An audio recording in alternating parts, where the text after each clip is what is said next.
talked a blue streak all the way through, ticking off his talking points for each shoe on his fingers.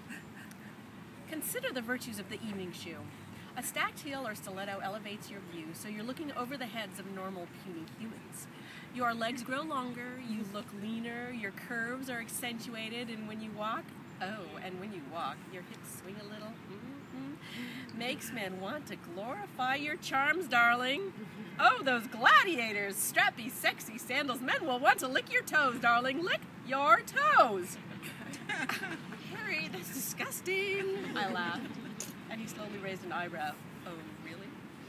I shook my head and stared at my feet, but my mind turned to Jeff. I imagined him touching my toes, and I felt my cheeks flush. That's a nice color, Harry teased. Oh, I know! He turned and scanned a pile of shoes and pulled out a pink pump, held it up to my cheek. I laughed and flushed more. Wait, these might be better. He held up a red ankle boot. I'm sorry, I'm just kidding, but tell me, he touched my shoulder, is there someone waiting for you tonight? I shook my head no, but couldn't stop grinning. He nodded and said, ah.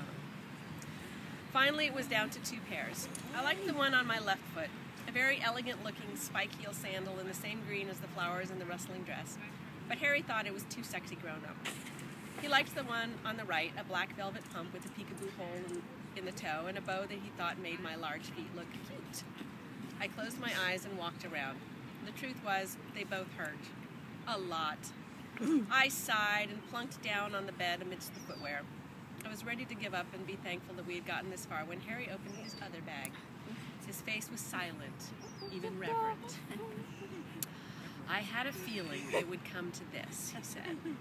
He pulled out a box and unwrapped yards of white tissue from a shoe so shapely it seemed alive.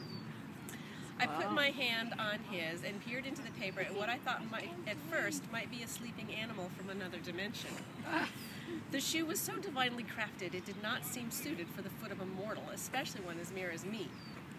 But soon, strips of soft green and violet suede cradled my foot like a slipper, curving upward in elegant spirals that twisted sensuously around my ankles. Glass beads were embroidered onto the edges of the suede in a feather-like pattern that made me think of angels' wings.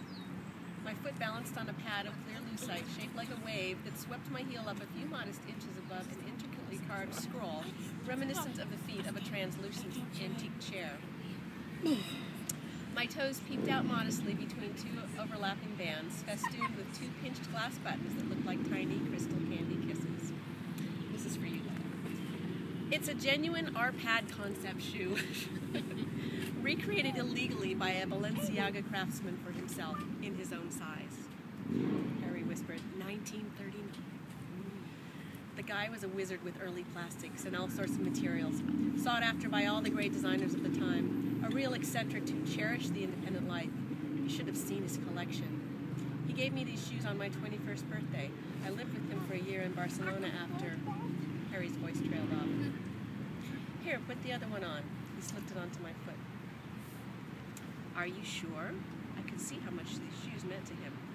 It's meant to be, darling, Harry said, choking up. You can't fight the magic. I stood up and looked at him with surprise. They're comfortable, I cried. How can that be? My feet look so curvy in them. They're not shoes, they're art, he cried. And we both stared silently at my amazing sexy feet, wings on my ankles, ready to fly. Now stand up, girl, confident. Harry's voice rose again, full of passion. You're radiant. You're the woman of the hour. He clutched his chest and swooned. They're so dramatic. Oh, glorious, magnificent. I spun. I felt gorgeous. Don't forget the source of all your power now. It's not the shoes. It's Mother Earth, nature's gift to you and all who know you. Draw it in, girl, from the soles of your feet. Thank you. Wow. Yay.